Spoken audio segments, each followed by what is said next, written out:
Hello, welcome and welcome back to my channel. I'm Grace Ronke Adegoke.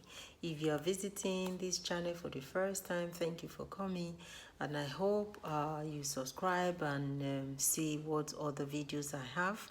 So today this video is about vitamin D deficiency and chronic diseases or incidence of diseases in the Black African community. The morbidity and mortality rate, why there is high morbidity and mortality rate within the African community, and how vitamin D deficiency is implicated. So stay tuned. Thank you. So regarding the common polymorph that affects the absorption of vitamin D, the CYP2R1, I read of a research in United States that identified this polymorph in a Nigerian, which makes them susceptible to rickets and other bone diseases. Bear in mind that if you have this genetic or gene polymorphism, you cannot absorb your vitamin D. Okay, so in regards to the Nigerian that this polymorphism was found in, I want to bring it and relate it to Nigerians specifically. As you know, the rickets, it's a deficiency of vitamin D, and if I remember correctly, rickets is very common in Nigeria. I don't know of nowadays because I don't live there anymore, but however, when I was growing up, I saw a lot of people with rickets, and a lot of people are still living with the deformity of rickets today. So even if they're eating vitamin D, or they're getting vitamin D from the sun, as you will imagine that Nigeria is in the right latitude where they can get sun all year round. So there is no excuse for not getting vitamin D, but if they have this genetic predisposition, that means they are not absorbing the right amount of vitamin D. And also there is another reasoning or science that says people with this CYP2R1 gene, they die sooner from diseases such as cancer and other chronic diseases, and they have higher risk of diseases. And in relation to COVID-19, you see why many Black people died from COVID. If they have this genetic predisposition, which is very, very likely based on this theory, then they're not going to be able to absorb a lot of vitamin D, and that's why many Black people have low level of vitamin D. So one risk factor is the gene variety, and also getting enough vitamin D from the sun. And also Black people or African people have to be exposed 10 times more to be able to absorb vitamin D from the skin directly from the sun. And also when they take the supplement, generally speaking, if anybody takes vitamin D supplement, you only absorb 60% of it. So basically like half of what you're taking as supplement is what is getting used within your system. So this is a really interesting angle to look at why certain chronic diseases are very, very common within our Black and ethnic minority, especially the Africans, the dark-skinned people, and in relation to vitamin D. So I hope this has explained a little bit, about why so many Black people died of COVID, why low level of vitamin D was found in many people that died, and it basically confirms that vitamin D is not just a vitamin, it's more than that. It's very, very key in immunity. It helps the body to fight off infection and diseases. And if these people have low level of vitamin D, what's doing that job? And another angle also is vitamin D receptor is found in every cells of the body. In my vitamin D video I did earlier on, a few weeks ago, I made a reference to the fact that if vitamin D is found in all cells of the body, there is a reason. So if it's not useful there, what is it doing there?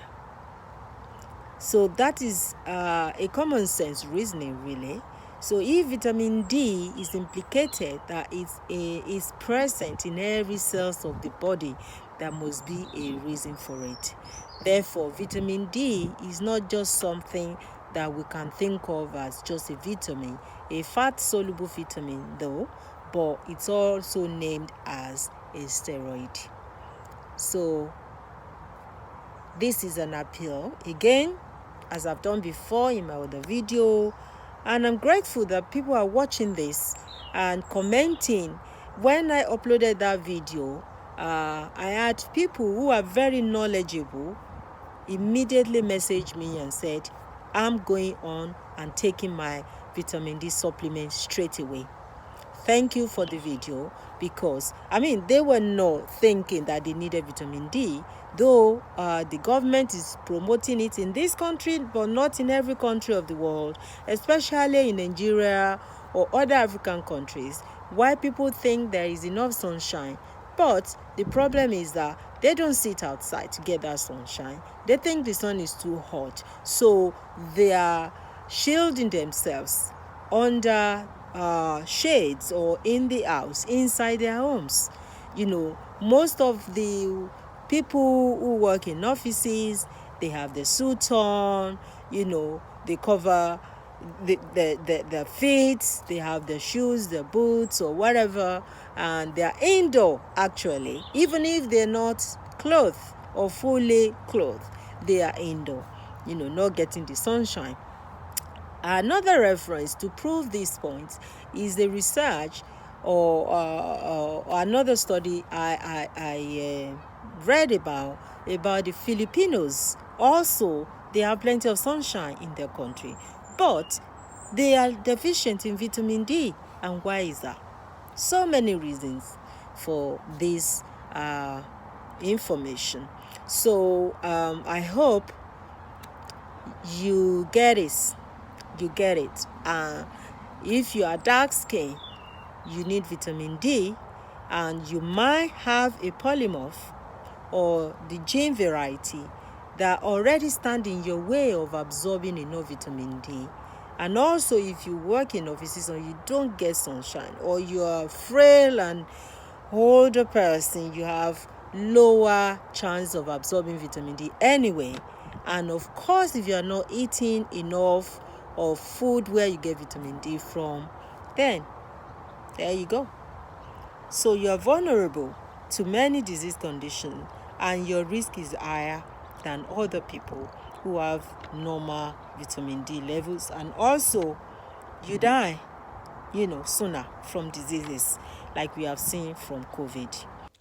So thank you so much for watching. I hope you've enjoyed this video, and I hope you got some information from why vitamin D deficiency can be a major factor or is a major factor in the incidence of chronic diseases and also mortality rate, death rate within African community, as we've seen in the case of COVID-19, and why many Black African people or ethnic minority died from COVID-19 as opposed to other people who are not Black.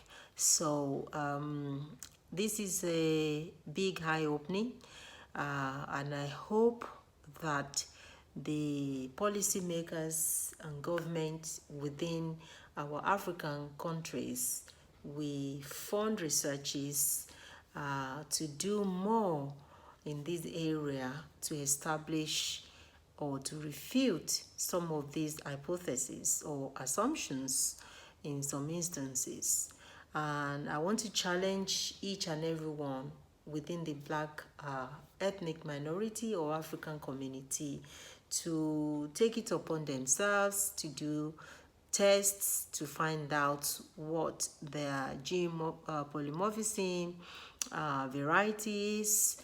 There are so many tests around nowadays that you can do to determine which category you are in, so you know what factors can affect your health. It can indicate your predisposition to certain diseases and what you can do about it.